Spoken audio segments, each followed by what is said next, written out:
Hello મિત્રો, કેમ છો બધા? ફરી એકવાર સ્વાગત છે તમારું મારી channel eat and enjoy with પ્રતિકમાં. તો આજે આપણે બનાવીશું બિલકુલ અલગ જ રીતે કાંદા ટમેટાનું શાક. તો મિત્રો, તમારા ઘરમાં કોઈ પણ શાક ના હોય ત્યારે તમે આ કાંદા ટમેટાનું શાક બનાવી શકો છો.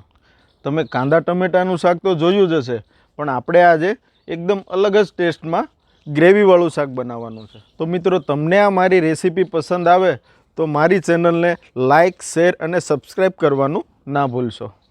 તો ચાલો મિત્રો, બનાવવાનું ચાલુ કરીએ એકદમ અલગ જ ટેસ્ટ સાથે કાંદા ટમેટાનું શાક.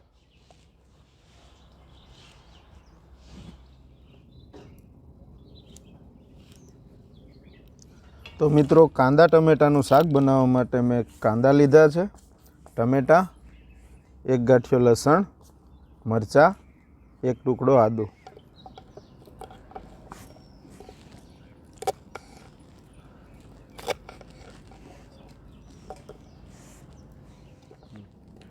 આ રીતે આપણે કાંદાના મોટા પીસ કરવાના છે.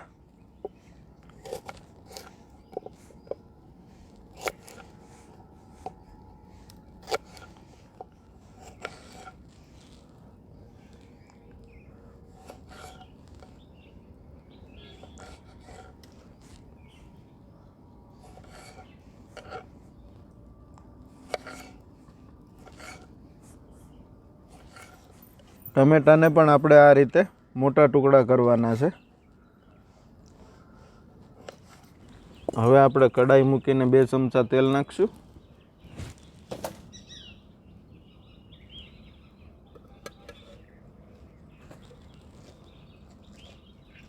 તેલ આપણું ગરમ થઈ ગયું છે.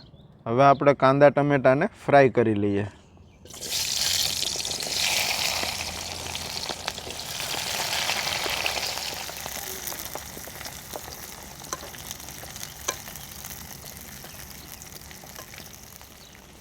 ધીમે ધીમે કાંદાની આ પત્તી છૂટી પડતી જાય. ધીમા તાપે આપણે ફ્રાય કરી લઈએ. હવે આપણે ટમેટાને પણ નાખી દઈએ.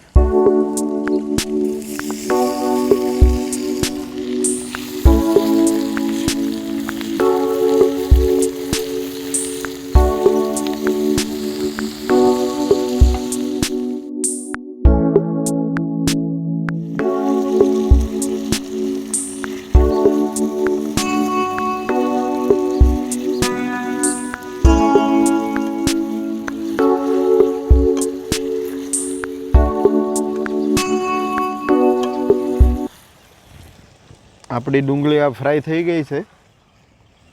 ડુંગળીની પત્તી પણ છૂટી પડી ગઈ છે. તો હવે આપણે બીજા વાસણમાં આને કાઢી લઈએ. જોઈ લો મિત્રો, આપણે થોડા કાંદા ટમેટા આમાં કઢાઈમાં રહેવા દીધા છે. હવે આપણે આખો મસાલો નાખશું. આખા મસાલામાં મેં મરી લીધા છે, તજ, લવિંગ અને તમાલપત્તાના ટુકડા કરી લીધા છે.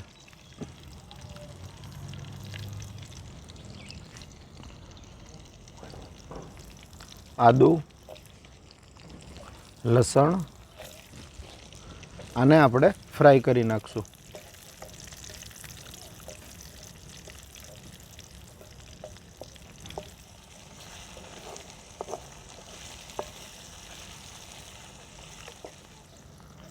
આપણું આ ફ્રાય થઈ ગયું છે. હવે આપણે ગ્રેવી બનાવવા માટે આને કાઢી લઈએ.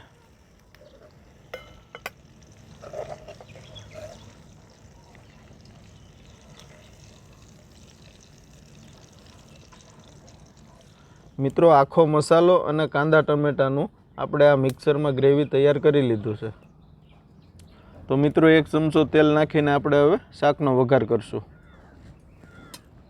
તો મિત્રો, શાકના વઘાર માટે અડધી ચમચી હિંગ નાખશું, કસૂરી મેથી નાખશું, આપણું તૈયાર કરેલું ગ્રેવી નાખશું,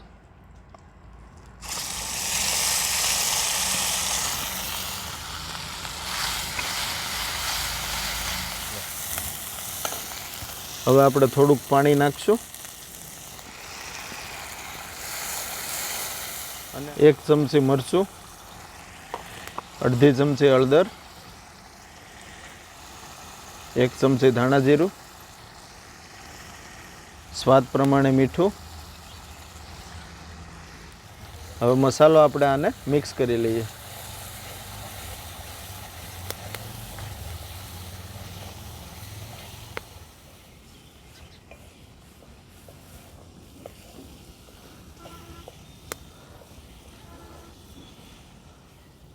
હવે આપણે ફ્રેશ મલાઈ નાખશું.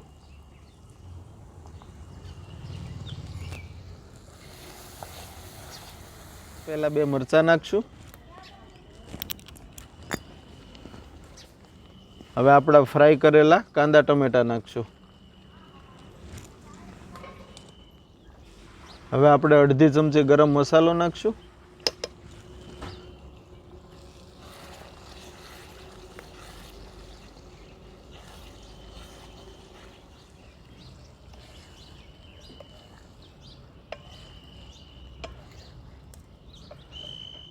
હવે થોડું પાણી નાખીને થોડી વાર માટે આપણે ચડવા દેશું.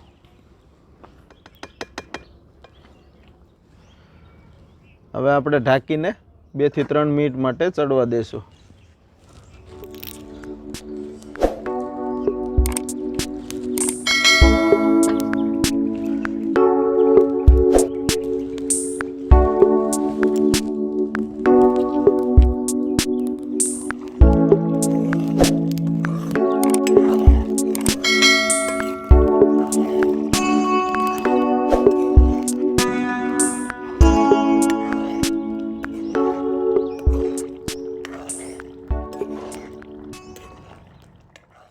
મિત્રો આપણું શાક તૈયાર થઈ ગયું છે.